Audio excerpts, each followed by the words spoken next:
नमस्कार, मैं हूँ मनविंदर। आप सभी राष्ट्रवादियों का एमबीएन नेटवर्क में बहुत स्वागत है। मेरे साथ जुड़ चुकी हैं नंदिता मिश्रा जी और मैं आपको पहले ही बता दूँ कि आज बहुत गुस्से में है क्योंकि जब ऑफ कैमरा हमारी बात हो रही थी तो जंतर-मंतर पर जो कुछ भी हुआ उस पे बहुत नाराज़ थी नंदिता जी। इनसे जानते हैं कि क्यों तकलीफ में है मौलाना, मौलवी। नंदिता जी, बहुत स्वागत है आपका शो में। मनविंदर जी, आपको, आपके सभी दर्शकों को मेरा जय श्री राम, वंदे मातरम, बहुत बहुत प्रणाम। हाँ, मैं नंदिता जी नाराज बहुत। जी। नंदिता जी, जमीन हम्म। खोरी के लिए कुख्यात वक्फ बोर्ड पर हम्म। संसद में कानून बनने वाला है, सबको पता है। लेकिन सोमवार को जिस तरीके से सरकार को ये धमकियां दे रहे थे, दैट इज वेरी हॉरिबल। क्या कहती हैं आप? मनविंदर जी, आपने सही बोला कि मैं सच में गुस्से में भी हूँ और मुझे ना हंसी भी आ रही है। मैं मतलब मेरे दोनों मिक्स इमोशंस हैं। आप ये देखिए, रमजान का पाक महीना चल रहा है। वहां पे सारे के सारे जो मुस्लिम नेता हैं, मौलाना है, मौलवी हैं, खुद तो बेहाल बदहाल वो हो रहे हैं। साथ में उन बेचारे मुसलमानों को जिन्होंने रोजे रखे होंगे, उनको भी ये लोग लेकर के आ रहे हैं और सिर्फ अपने लिए खड़े करवाने के लिए, अपना एक शक्ति प्रदर्शन जिसको कहते हैं वो करने के लिए आ रहे हैं। वो दिखाना ये लोग चाहते हैं। एक चीज मैं और बताना चाहूंगी कि बहुत मजेदार बात एक और ये हुई है कि जितने वहां पे उसके इसके अगेंस्ट में है जेपीसी के, वहीं पे उसके फेवर में बहुत सारे लोग आ गए थे। ये बात जो है मीडिया में बताई नहीं गई है क्योंकि पुलिस ने उन लोगों को रोक दिया था। अदरवाइज वहां पे बहुत जबरदस्त एक हाथापाई की नौबत आ जाती या बहुत अगली सीन हो जाता। इस जो जेपीसी को ये लोग लेकर के बैठे हैं जंतर मंतर पे सोमवार को, वहां पे कौन कौन लोग आए थे ये हमको जानना बहुत ज्यादा जरूरी है। आने वाले लोगों में से अगर मैं नाम लेती हूँ तो ओवैसी आए थे, जो कि उनको आना ही था। ओवैसी को उनका तो मुझे लगता है कि उन्होंने पेटेंट करवा के रखा हुआ है इस तरीके की, जबकि उनकी सिर्फ एक ही सीट है। वो आए थे। और आई थी महुआ मोइत्रा, टीएमसी की महुआ मोइत्रा आई थी। और कल्याण बनर्जी को नहीं भेजा था ममता बनर्जी, मुझे नहीं पता रीजन क्या था। और साथ में आए थे। मुझे एक चीज बड़ी पिंच की मेरे को मनविंदर जी, कि वहां पे सरदार जी कहाँ से आ गए थे। और सरदार हाँ, जी जो आए थे, आप ये सोचिए कि सिख जैसे ये all India Muslim personal law board है, उसी तरीके से सिख पर्सनल लॉ बोर्ड बनवा दिया गया है। ये रातों रात ही क्या चीज इन लोगों ने शुरू कर दिया था। उसके बाद में उसमें आए थे इमरान मसूद, जिनको राहुल गांधी ने भेजा था और कोई उनको नहीं मिला था, जो बोटी बोटी वाले हैं ना सहारनपुर के, उनको भेजा गया था। वो आए थे। और जो नई नई मुल्ला पार्टी जो पैदा हो गई है, समाजवादी पार्टी, अखिलेश यादव खुद नहीं आए थे लेकिन उन्होंने अपने भाई को भेजा था, धर्मेंद्र यादव को। और आप अभी जब वीडियोस दिखाएंगी, मैं आपसे रिक्वेस्ट करूंगी कि इन लोगों ने जो आकर के जहर उगला है, तो उसके ऊपर भी हम बात जरूर करेंगे और ये बताएंगे कि इन लोगों ने किस तरीके से आकर के एक नया शाहीन बाग खड़े करने की धमकी दिया है। उन्होंने पूरा रास्ता जाम करने की धमकी लोग दे रहे हैं, सारे बॉर्डर जाम करने की धमकी दे रहे हैं पूरे देश में। तो ये चीज था। और उसके बाद में वहां पे कही इमरान गई मसूद के कि साथ हम में इस महुआ सिलसिले में मोइत्रा आगे और बढ़ेंगे और एहतजाज हो सकता है, और ये भी मुमकिन है कि शाहीन बाग की तर्ज पर कोई एहतजाज किया जाए। तो कहने वाले एक शख्स ने कहा कि जलियांवाला बाग को नहीं भूलना चाहिए, हम उनको ये याद दिलाना चाहते हैं। डायर के रास्ते पर चलना चाहते हैं तो सुन लीजिए, आपकी गोलियां कम पड़ जाएंगी, हमारे सीने कम नहीं पड़ेंगे। मैं इनसे एक चीज ये पूछना चाहती हूँ, बड़े खुल करके बड़े खुश होकर ये बता रहे हैं कि गोलियां कम पड़ जाएंगी और सीने हमारे खत्म नहीं होंगे, हमारे सीने कम नहीं पड़ेंगे। गोलियां खाने के लिए कौन आगे खड़ा होगा? ये खड़े होंगे, इनके परिवार के लोग खड़े होंगे, या वो गरीब खड़ा होगा जिसको, जो वहां पे लोग आए थे उनसे पूछा रिपोर्टर ने कि आप ये बताइए कि आप यहाँ पे क्यों आए हैं। तो उन्होंने बोला हमको बुलाया गया है। उनसे पूछा वक्फ क्या है, आप जानते हैं? कहते नहीं, हमें नहीं पता, बस हमें ये पता है कि जो मोदी सरकार है वो हमारी जमीनें ले रही है। ऐसे लोग जो है गोलियां खाने जाएंगे, या ये जो भाषण दे रहे थे ये जाएंगे करने के लिए, गोलियां खाने के लिए? इनके बच्चे, इनका परिवार एसी में बैठ करके टीवी देखेगा जिस समय ये लोग, अगर अगर ये लोग जो प्लान कर रहे हैं शाहीन बाग के लिए, अगर वो शाहीन बाग जैसी चीज गॉड फॉरबिड होती है, तो वो अपने घर में बैठेंगे, एसी चला के बैठेंगे, कोल्ड ड्रिंक की बोतल रखेंगे, पॉपकॉर्न रखेंगे और सामने वो देखेंगे किस तरीके से जनता बेहाल हो रही है, उनके खुद के लोग बेहाल हो रहे हैं और कोई बेहाल नहीं हो रहा है वहां पे। तो मैं उनसे ये पूछना चाहती हूँ। उन्होंने एक चीज और बोली थी, उन्होंने जो वीडियो क्लिप में आगे उन्होंने कहा था, हम ऐसे लोगों को पहचान लेंगे जो हमारे साथ में नहीं खड़े हैं। वो पॉलिटिकल पार्टीज हमारे साथ में नहीं खड़ी, हम उनको भी पहचान लेंगे और समय आने पर उनको बताएंगे। तो इस तरीके से इन लोगों ने अच्छा, एक चीज और मैं आपको बताऊं कि योगी जी की मैं अगर बात करती हूँ मनविंदर जी, तो जो मोहम्मद बिन सलमान है, जो सऊदी अरेबिया के जो पीएम है, वो भी जो है बात वही कर रहे हैं जो बात योगी जी करते हैं। तो योगी जी को बॉयकॉट करो, योगी ये कर रहे हैं, मोदी को बॉयकॉट करो, लेकिन क्या ये मक्का मदीना को बॉयकॉट कर सकते हैं? क्या ये वहां पे जाना छोड़ सकते? क्योंकि भाषा तो दोनों की एक है। ये जो वहां पे जो मोहम्मद बिन सलमान है, प्रोग्रेसिव मुस्लिम है वो। तो ये तो बात में अलग, थोड़ा सा कॉन्टेक्स्ट से अलग में चली गई, लेकिन वहां पे जाकर जो गंदगी ये लोग फैला रहे हैं। और आपके पास में वाली फोटोग्राफ है जिसपे इमरान मसूद के साथ में ओवैसी साहब बैठे हुए हैं। जी जी जी, मुझे जरा वो दिखाइए, मतलब वो दिखाइए। देखिए क्या अंदाज है, क्या बात है, नजरों से नजरें ऐसे मिलाई हुई हैं। मतलब मुझे ऐसा लग रहा है ना, आई एम सॉरी टू से, जैसे वो नहीं होते प्रेमी प्रेमिका एक दूसरे को से एक दूसरे को निहार रहे हैं। मैं बताती हूँ मेरे दिमाग में नहीं, फोटोग्राफ जब मैंने देखी तो मुझे एक चीज समझ में आई फोटोग्राफ को देख करके। ये दोनों बैठ करके ऐसा लग रहा है जैसे मजाक उड़ा रहे हैं। ओवैसी कह रहे हैं, अबे मियाँ देखा, हमसे ज्यादा तो हिंदू यहाँ पे आए हुए हैं, मुसलमान की जो वो पार्टियां हैं वो तो यहाँ पे कुछ भी नहीं दिख रही हैं। यहाँ पे सरदार जी भी दिख रहे हैं, यहाँ पे जो है समाजवादी पार्टी भी दिख रही है, यहाँ पे टीएमसी भी दिख रही है, यहाँ पे कांग्रेस भी दिख रही है, और बहुत सारी पार्टीज और यहाँ पे जो दिख रही हैं। तो हमसे ज्यादा तो इन लोगों को हमारी परेशानी हो रही है, हमसे ज्यादा चिंता इन लोगों को हमारी है, हम तो इतनी चिंता कर ही नहीं रहे हैं। तो ये फोटोग्राफ एक मजाक है, पता है? अगर आप ध्यान से देखिए ना, इनको बॉडी लैंग्वेज अगर आप समझिए तो ये कि मजाक एक थप्पड़ है ये उन पार्टीज के चेहरे पे जो वहां पे थी। और महुआ मोइत्रा की भी मैं बात करूंगी, मेरे ख्याल से आपके पास वो वीडियो अगर है तो दिखाइए, नहीं है तो मैं उनके बारे में भी बोलूंगी। एक बड़ा कॉमेडी वहां पे उन्होंने किया है। नहीं, वो क्या है महुआ मोइत्रा यार, कैसे संसद में जो है वो पैसे लेकर के सवाल पूछती है, किसी से छुपा हुआ है क्या? बताइए ना जी। महुआ मोइत्रा ने पता है क्या बोला था? महुआ मोइत्रा ने जाके ये कहा था वहां पे कि 200 करोड़ मुसलमान, क्या महुआ मोइत्रा ने इंडोनेशिया को भी साथ में जोड़ दिया था? जो 200 करोड़, मतलब हमारे हिंदुस्तान की आबादी 150 करोड़ के आसपास है, तो 200 मुसलमान कहां से आ गए? ये तब होता है जब आप पैसा लेकर के आप आते हैं और संसद में आप जो सवाल पूछते हैं। ये तब होता है जब आप पैसा लेकर के स्टेज के ऊपर आते हैं और इस तरीके की बेकार की बातें करते हैं और उन लोगों का फेवर करते हैं जो कि एंटी इंडिया हैं। अगर कुछ होगा तो क्या उनके पर फर्क नहीं पड़ेगा? ममता बानो का समय अब वहां पे बंगाल में खत्म हो रहा है। ये बात महुआ मोइत्रा को, मतलब बड़ा वो है, महुआ मोइत्रा को ये बात समझ में आनी चाहिए उनको बात ये, क्योंकि इस तरीके से आके अनाप शनाप आप बोल दे रहे हो तो आपको लगता है कि हम लोग बेवकूफ बैठे हैं, हमको कोई चीज समझ में नहीं आ रही है वहां पे। तो ये सारी सब चीजें हैं। मनविंदर जी, मैं आपको एक चीज और बताऊं, B.R. अम्बेडकर ने एक बात बोली थी। उन्होंने कहा था, जिस तरीके से आज का मुसलमान लड़ाई कर रहा है, वोट कर रहा है, अपना फेवर दिखा रहा है नए देश को बनाने के लिए, पाकिस्तान को बनाने के लिए, एक समय आएगा जब यही मुसलमान खड़ा होगा और एक और देश की मांग करेगा, या फिर इसी देश को वो जो है पाकिस्तान की तरह बना के एक मुस्लिमिस्तान बनाने की लिए पूरी कवायद करेगा। ये सब चीजें जो B.R. अम्बेडकर ने बोला था, उनकी जो प्रोफेसी थी, वो इस समय सही होती हुई दिख रही है हमको, लेकिन ये चीज नहीं हो पाएगी, दिस इज फॉर श्योर। और मैं अगर बात करती हूँ, मेरे पास कुछ सवाल है मनविंदर जी जो मैं चाहूंगी पूछना कि जेपीसी की जब मीटिंग हुई थी, क्या उसमें जो ओवैसी है जिनकी सिर्फ एक सीट है, क्या वो उसके पार्ट नहीं थे? क्या वो उस मीटिंग में नहीं आते थे? और क्या जब वो हर मीटिंग में मौजूद जब रहते थे तो वहां पे क्या बातें हो रही है, क्या डेवलपमेंट हो रहा है, क्या वो बताते नहीं थे? उस समय उनको पता नहीं रहता था, उनका कोई पार्टिसिपेशन नहीं रहता था। तो आज आकर के क्यों खड़े हो रहे हैं और क्यों आकर के धरना प्रदर्शन कर रहे हैं जंतर मंतर पर?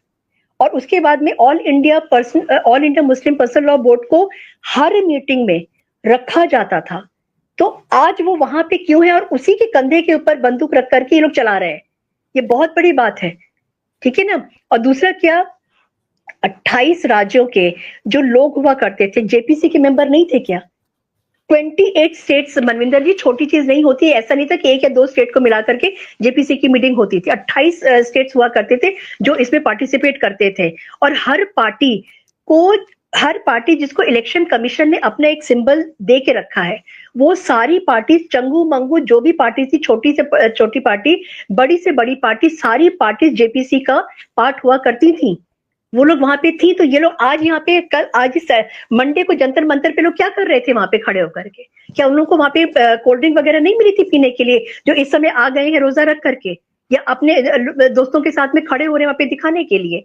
उसके बाद में इलेक्शन कमीशन के जो फॉर्मर जस्टिस थे, सुप्रीम कोर्ट के सॉरी जो फॉर्मर जस्टिस थे, वो उसके पार्ट थे। आप उनको कैसे इग्नोर कर सकते हैं? और क्या कॉन्स्टिट्यूशन के जो जानकार लोग थे, जो कॉन्स्टिट्यूशन को जानते थे, वही कॉन्स्टिट्यूशन जो राहुल गांधी अपने हाथ में लाल रंग की डायरी को लेकर घुमाते हैं ना, उस कॉन्स्टिट्यूशन के जानकार जो लोग थे वो भी उस जेपीसी में मौजूद थे, ठीक है ना? और जेपीसी आप मतलब ये लोग ऐसा शो कर रहे हैं जैसे जेपीसी जो है ना 1 या 2 दिन चला होगा। जेपीसी पूरे 6 महीने चला है, और 6 महीने में वहां पे 28 स्टेट से मीटिंग्स हुई है, और ये मीटिंग एक दिन की थी, 10-10 दिन तक ये मीटिंग हुआ करती थी। उस समय जब ये लोग सारी बातें सब सॉल्व हो गई हैं, आज जब बिल को संसद में लेके आने का टाइम आ रहा है तो ये लोग बवाल क्यों मचा रहे हैं? और वक्फ बोर्ड जो है वो क्या है, कैसे बना था? जगदम्बिका पाल जी से जब पूछा गया था, आप दिखाइएगा।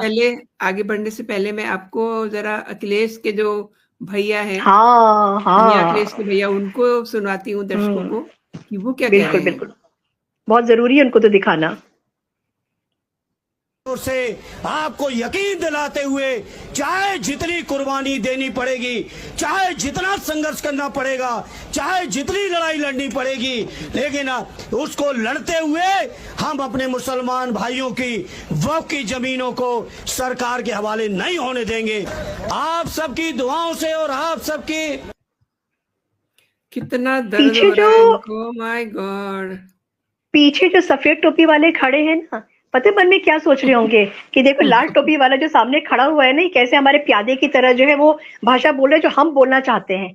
तो कुछ छोड़ा ही नहीं है अखिलेश यादव की पार्टी ने कि वो सफेद टोपी वाले आकर के कुछ बोल पाए। तो कहते हैं ना, putting the words in the mouth, क्या नहीं हुआ यहाँ पे? उन्होंने अपने आप ही मुंह खोला है और अपने आप ही सारे हाथ में वर्ड्स लेके अपने मुंह के अंदर डाल दिए और आकर स्टेज के ऊपर जहर उगल रहे हैं। सरदार जी की बात मैं करूंगी। मनविंदर जी, मुझे ये बताइए कि कौन सा मौलवी मौलाना जो है आज तक कभी गुरुद्वारे में गया है? नरेंद्र मोदी जी 1000 बार गुरुद्वारे में गए हैं, वहां पे उन्होंने अरदास किया है, वहां पे उन्होंने माथा टेका है, ठीक है। और एक टाइम ऐसा था, अगर आपको याद है, अफगानिस्तान से गुरु ग्रंथ साहब को अपने सर के ऊपर रख करके अगर कुछ सिख भाई उनको इंडिया में ला पाए थे तो कैसे पॉसिबल था? तो जो सरदार जी वहां खड़े हुए हैं, क्या उनको वो याद नहीं आ रहा है? उनको क्या दिख रहा है यहाँ पे कि मतलब सिर्फ एक जो ये लोग बेवकूफी वाली जो जिद पे ये लोग अड़े हैं, उस जिद का ये पार्ट बन गए हैं? किस तरीके के? और सरदारों के लिए तो मनविंदर जी आपसे ज्यादा कोई नहीं जानता होगा। दूर क्यों जाते हैं? अभी आप देखिए जो दिल्ली में दंगे हुए हैं 84 वाले, उस पे मरहम किसने रखा है बताइए? उस पे मरहम रखा है मोदी जी ने। ये भूल गए और वहां जाके खड़े हुए ने, मतलब शर्म भी नहीं आती है कि कहाँ जाके खड़े हैं। उनके साथ जाके खड़े हैं जिनके लिए गुरु साहिबान के बच्चों ने अपनी कुर्बानियां दी। जी, आपसे ज्यादा अच्छी तरीके से नहीं कोई जानता होगा। आप अगर इसको एक्सप्लेन करेंगे तो मेरे ख्याल से पूरा वीडियो आपका चला जाएगा। बिकॉज जो सिख वैलोर है वो इतना जबरदस्त था कि उसकी कोई बराबरी नहीं कर सकते हैं, और वो उनको उस सेक्ट से निकल करके सरदार जी सामने आए हैं, और ये पूरी की पूरी सिख कम्युनिटी को कितना शर्मसार करने जा रहे हैं ये। और आपसे मेरी जब ऑफ द कैमरा बात हो रही थी तो आपने भी मुझसे कहा था कि नंदिता, मुझको बहुत दुख हो रहा है कि कैसे यहाँ पे आके पब्लिकली जो है वो कर रहे हैं, और क्या सब चीजें भूल गए हैं? ये ब्रिटिशर्स ने क्या किया, आक्रांताओं ने क्या किया, और ये एक सिख कम्युनिटी क्यों बनी थी? ये हिंदूज को बचाने के लिए बनी थी। और ये क्या कर रहे हैं इस समय? ये क्या कर रहे हैं इस समय? और एक चीज और मैं बताऊं, ये जो वक्फ बोर्ड की जो जमीनें हैं ना, तो आप एक बार दिखा दीजिए तो मैं जरा आपके दर्शकों को बताऊंगी, पढ़ करके भी मैं बता दूंगी कि आखिर ये कितनी जमीनें इनके पास में है। और अगर मैं वैसे बताऊं तो 9 लाख एकड़ के करीब में इनके पास में जमीन है। आर्मी के बाद में सबसे ज्यादा, सरकार और आर्मी के बाद में सबसे ज्यादा जमीनें रेलवे और आर्मी के बाद में। ये देखिए। अच्छा, जगदम्बिका पाल ने बोला है कि संसद के अधिकार को चुनौती जो है, वक्फ बिल के संशोधन के लिए जेपीसी के चेयरमैन और भाजपा जगदम्बिका पाल जी ने कहा कि अगर ये वक्फ संशोधन के खिलाफ विरोध प्रदर्शन करने जा रहे हैं तो कहीं ना कहीं देश के लोगों में नफरत पैदा करने और संसद के कानून बनाने के अधिकार को चुनौती देने की कोशिश कर रहे हैं।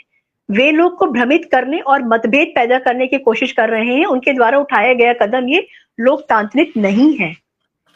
और देखिए, डेमोक्रेसी में कब बिलीव किया इन लोगों ने? इनको ये पता भी नहीं है कि एक्चुअली ये जो कुछ मोदी सरकार करने जा रही है वो इन्हीं के फायदे के लिए है। ये देखिए, वक्फ बोर्ड के पास कितनी संपत्ति है? देश के सभी 32 वक्फ बोर्ड को संपत्ति को लेकर अलग अलग मीडिया रिपोर्ट्स में अलग अलग दावे किए जाते हैं, लेकिन 2022 में भारत सरकार ने बताया कि देश में 7.8 लाख से ज्यादा वक्फ की अचल संपत्तियां हैं। सोचिए, इनमें सबसे ज्यादा उत्तर प्रदेश के वक्फ के पास करीब 2 लाख से ज्यादा अचल संपत्तियां हैं। विराग बताते हैं कि 2009 के बाद वक्फ की संपत्तियों में दुगने में इजाफा हुआ है। अल्पसंख्यक कल्याण मंत्रालय ने दिसंबर 2022 में लोकसभा में जानकारी दी थी कि जिसके अनुसार वक्फ बोर्ड के पास 8,65,644 अचल संपत्तियां, लगभग 9.4 लाख करोड़ वक्फ की जमीनों की अनुमानित कीमत 1.2 लाख करोड़ से। मैं एक चीज और बोलना चाहूंगी इसमें, मैं एक चीज और ऐड करना चाहूंगी। मनविंदर जी, ये जो वक्फ की जमीनें हैं, आप ये मान के चलिए, और ये मैंने कहीं पढ़ा भी है कि सबसे ज्यादा जो जमीनें हैं ये पॉलिटिशियंस के पास में है। ये जैसे ही पावर में आते हैं तुरंत वो सारी की सारी जमीनें जो है वो ले लेते हैं। और उत्तर प्रदेश की बात जो बोली गई है इसमें, उत्तर प्रदेश में सबसे ज्यादा जमीन जो है वो समाजवादी पार्टी के जो आजम खान है उनके पास। वो तो कब्रिस्तान पे उन्होंने होटल चला के रखा हुआ था। बोल दिया, वो तो मैं देख रही थी कहीं उनका नाम लिया गया है। उत्तर प्रदेश में सबसे ज्यादा जमीनें जो है वो उन्हीं के पास है। बिल्कुल सही बात है। उन्हीं के बिरादरी के स्कॉलर एक बोल रहे थे ये पता है क्या है, इनको ना असल में डर लग रहा है। ये कहते हैं ना मुसलमान डरा हुआ है। कायदे से अगर हम देखें तो सच मुसलमान इस समय डरा हुआ है। और कौन से मुसलमान डरे हुए हैं? वो मुसलमान जिन्होंने वक्फ की प्रॉपर्टी को अपना बना करके उसके ऊपर बिजनेस कर रहे हैं। उनको पता है जिस दिन ऑडिट हो गया, जिस दिन ऑनलाइन इस चीज को डिस्प्ले कर दिया गया, ये सारी की सारी जमीनें चली जाएंगी और इनकी पोल पट्टी खुल जाएगी। ये लोग वो लोग हैं जो डरे हुए हैं। देखिए, मुसलमानों में 2 तरीके के लोग होते हैं जहां तक मुझे पता है। एक तो अति गरीब होते हैं, या फिर एक जो अशरफ जिनको बोला जब रिच होते हैं। ये जो अशरफ है ना, रिच वाले लोग हैं, इनके पास मैक्सिमम वो जमीनें हैं। बेचारा जो गरीब मुसलमान है उसको इन्होंने पढ़ने लिखने नहीं दिया। तू जाके पंचर बना ले, तू जाके रोटियां सेक ले, तू जाके रुमाली रोटियां बना ले, यहीं तक रखा है। और यही लोग आ करके गोलियां खाने के लिए खड़े हैं, जैसे कि धर्मेंद्र यादव बोल रहे हैं। तो ये एक बहुत बड़ा इन लोगों का प्लान है। और देश में ये चाहते हैं कि फिर से अराजकता आ जाए, फिर से शाहीन बाग हो जाए, फिर से जो है। अच्छा, एक किसी ने पूछा भी कि ये 370 जब आया था, हटाया गया था वहां पे कश्मीर में, कोई ब्लडशेड नहीं हुआ था? तो उसका इनके पास में कोई जवाब नहीं था। बिकॉज इनको पता है कि ये जो गवर्नमेंट है ना, ये गवर्नमेंट अगर ये प्रिपेयर्ड है तो गवर्नमेंट इनसे 4 गुना ज्यादा अब की बार प्रिपेयर्ड है। अब की बार शाहीन बाग नहीं होगा। इन लोगों को ये बात समझ में आ जानी चाहिए। और इन लोगों को कायदे से ना जाकर के मतलब पाक महीना चल रहा है, इबादत करें।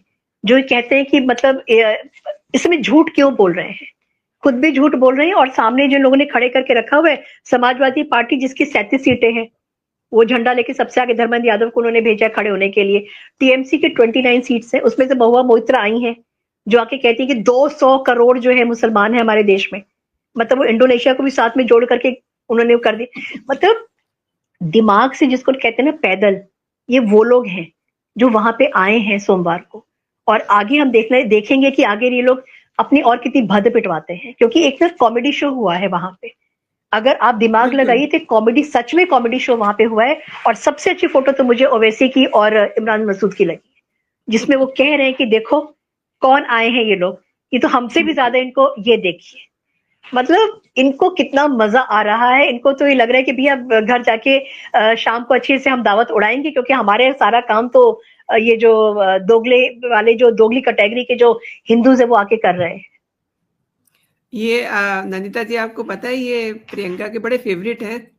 हाँ, कभी कहते थे कि बोटी बोटी वाले जो हैं ये, राहुल गांधी कोई और नहीं मिला ना भेजने के लिए। हाँ हाँ, तो ये सब बस उनके ये आए हैं भेजे वहाँ। हुए अच्छा, एक लोग हैं। वो भी आए हैं जो जिनके ऊपर 1 करोड़ का बिजली का बिल है, बड़ी धीमी धीमी आवाज में वो भी बात कर रहे हैं, वो भी आए थे। अच्छा, हाँ, उनका भी मैंने वो भी आए हुए। अरे हाँ, उनका भी वो मैंने, संभल से आए हैं वो भी। संभल उनका ना, वाले तो बहुत सारे हाँ लोग आए हुए हैं। संभल हाँ का तो आपको पता ही है कि इनका कैसे योगी जी ने इनको तार काटे हुए हैं इनके। तार काटे हुए इनके। योगी जी और ने वो तो इनके एक तार करोड़ से काटे हुए ज्यादा, हैं। अब बेचारे वो 1 करोड़ से ज्यादा का बिल वो दे वहां पे जा करके, कि उनके ऊपर जो तार ले, और एक बुलडोजर उनके घर के सामने खड़ा हुआ है। तो उनकी बिल्कुल जो खड़ा आवाज रहता थी है ना, ऐसे में। हाँ, उनकी आवाज थोड़ी धीमी थी। आज की मैंने उनका इंटरव्यू कहीं पे देखा था, तो बड़ी धीमी आवाज में, बड़ी सुरीली आवाज में बात कर रहे थे वो। जी, जी। और बाकी ये तो मजाक उड़ा ही रहे हैं। और अगर समाजवादी पार्टी, टीएमसी और बाकी जो लोग हैं, अगर इस वीडियो को देखें तो अपने घर में एक पोस्टर लगा के चिपका लें और देखें कि क्या जो है उनका किस तरीके से उनका बेवकूफ बनाया जा रहा है। वैसे जी मनविंदर जी। नंदिता जी, देखिए जिस तरीके से ये मजाक उड़ा रहे हैं, पर इनके दिमाग में कहीं ना कहीं ये जो राहुल गांधी हर दिन बिना बताए कहीं विदेशी वियतनाम। यात्रा पे चले जाते हैं ना, आजकल जैसे वियतनाम गए हुए हैं, लेकिन वियतनाम में भी वो रडार से बाहर हैं। बाहर है वियतनाम में नहीं है, उससे थोड़ा और आगे गए हुए हैं। और वो। ये वहां पे यही प्लानिंग करते हैं। इन्होंने ये सोच रहे हैं कि ये बांग्लादेश है। ये नंदिता जी बांग्लादेश नहीं है, ये बदलता नहीं भारत है, है। ये बिल्कुल। बदलता भारत है जिसको लीड कर रहे हैं प्रधानमंत्री नरेंद्र मोदी। और ये सोच रहे हैं कि हम यहाँ पे बांग्लादेश बना देंगे, तो ये भूल जाए। मैं तो कहती हूँ कि इनको भगवान अभी जैसा कि आपने भी कहा कि पाक दिन चल रहे हैं, तो ये कोई अच्छी बात सोचें। ये देश को तोड़ने की बातें कर रहे हैं। और ये पूरा एक एक इनका इकोसिस्टम जो है ना, ये लगा हुआ है इसमें।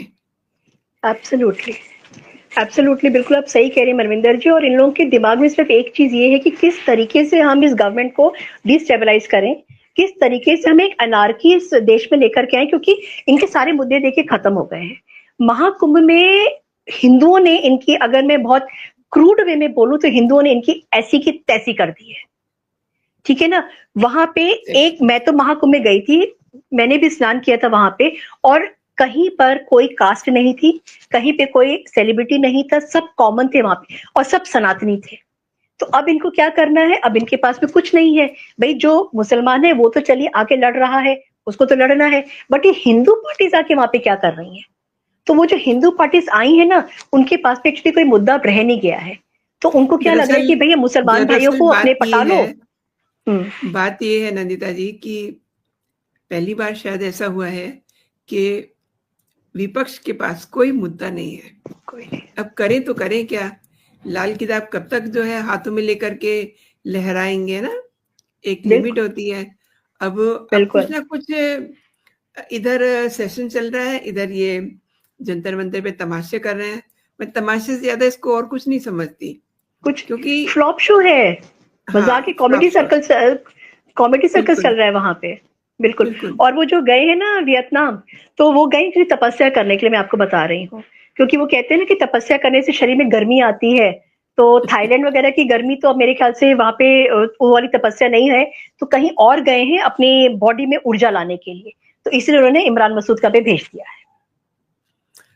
सही कह रही हैं। और नंदिता जी, आपने मेरे दर्शकों को कई विषयों पे महत्वपूर्ण जानकारी दी और मेरे शो के लिए आपने समय निकाला। बहुत बहुत धन्यवाद। जय हिंद, जय भारत। और जय मैं हिंद, जय भारत। दर्शकों से भी मैं ये कहना चाहती हूँ, अपनी राय जरूर दें और लाइक भी करें, कमेंट भी करें। और देखिए, नंदिता जी का भी एक चैनल है, उस पर भी जाएं, द लखनऊ डायलॉग। उस पर नंदिता जी अपने नए नए वीडियोस शेयर करती रहती हैं। तो अभी के लिए इतना ही। आप अपना और अपनों का बहुत सारा ख्याल रखें, खुश रहें। जय हिंद, जय भारत।